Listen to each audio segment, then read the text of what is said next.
Isang mangkukulam na may bibig na umaabot hanggang tainga ang humuli kay Sam. Kasama ang iba pang mangkukulam, hinawakan nila siya at nilagyan ng mahiwagang gamot sa tainga.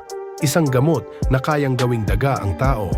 Biglang nanginig ang katawan ni Sam, lumutang sa ere at naglabas ng maraming bula hanggang sa tuluyan siyang naging isang daga at nang bumagsak, tanging damit niya na lang ang natira.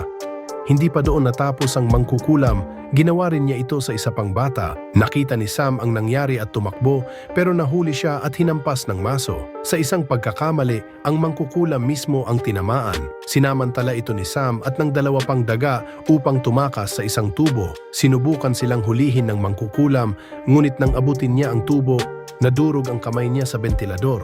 Habang sumisigaw ang mangkukulam, mabilis na tumakbo ang tatlong daga papunta sa lola ni Sam.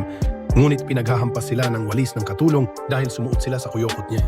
Comment for part 2.